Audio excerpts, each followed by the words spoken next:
The Governor of the Reserve Bank, Michele Bullock, today gave one of her major speeches of the year to the Australian Business Economist fundraising lunch for the charitable organisation, the Annika Foundation. It was her first response to the surprise increase in the unemployment rate in June after the Reserve Bank itself shocked markets by leaving interest rates on hold at its July meeting. Now, it's important given the RBA's dual mandate to keep inflation under control while maintaining full employment. So here's how the Governor explained it today. I actually should note at this point too that the RBA can't wave a magic wand and control how adjustments in the labour market play out. Interest rates don't work that way, they're too blunt. And I'm not here to claim credit for the fact that the adjustment has so far taken place in a less costly way. Naturally, she was asked about the surprise jump in unemployment in June. The monthly numbers pop up and down. In fact, if you go back a year, I think in July 24, the monthly number popped up from 4.0 to 4.2, when everyone went, and then it settled around 4.1 for a bit. So the monthly numbers jump around. Our quarterly forecast was for the unemployment rate to drift up to 4.2 in the June quarter. It's pretty much on mark. Well, as we said, Ed Boyd was there today, and immediately after the RBA Governor's presentation, he caught up with the Chief Economist of the ANZ Bank, Richard Yetsenga. No, I don't think she sounded defensive. I think, though, there is 2025 is a different year for the RBA. The Governor speaks for her views and the bank's views, but ultimately it's the Monetary Policy Board which makes the decision. There's quite a number of people on the board who don't work at the RBA. Well, there were 3 people on the board that thought rates should have been reduced this month. It does seem likely, though, that we'll get a cash rate cut next month.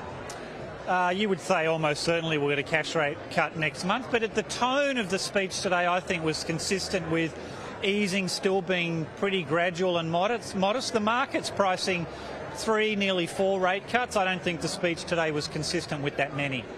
The speech itself, it had a lot of common topics. We hear the RBA talk about inflation and unemployment. Was there anything in there that really jumped out at you? Look, I think just revisiting the fundamentals of central bank policy when there's so much uncertainty around, when there has been, I guess, some perspectives about the bank's communication, always useful just to centre people on the right things. Yeah, and this is obviously the Economist event, so most of the people in the room are economists. So how important is an event like this for people in your industry to hear from the Governor face to face? Oh, there's a sharing of views. I think it's really important, and you learn as much from what the Governor says, obviously, but also there's always some interesting questions at this event to understand a bit more deeply about what some of the thinking is behind the bank's decisions. Q&A, most of it was about the unemployment rate lifting to 4.3%. Did that take you by surprise? It seems to have taken a lot of the market by surprise. I've done this for a little while. Monthly employment numbers have a habit of taking you by surprise. But I think what the Governor tried to do was say there's a difference between one number surprising statistically and actually whether it has material information for the stance of monetary policy. And they're 2 different things. I asked the Governor about this new data set from the ABS. The monthly numbers are going to be a lot more accurate when it comes to inflation. I sort of said, if you'd seen those figures, would you have cut rates this month? What do you think these new inflation figures are going to do? Are they going to be a lot better for the Reserve Bank and the Monetary Policy Board when they are making their decisions? Conceptually, there's no question they're better. We need to see the data series and just gain some confidence that it's not excessively volatile relative to the quarterly inflation numbers, but monthly inflation that covers the entirety of the basket that they measure, absolutely a step forward. Yeah, because the current way the monthly numbers are set up is not very accurate, is it? Look, they're a little bit half-baked. Effectively, the statistician is trying their best with a subset of the data. I think a fuller effort and more resources applied to it is going to give us a better basis for monetary policy decisions.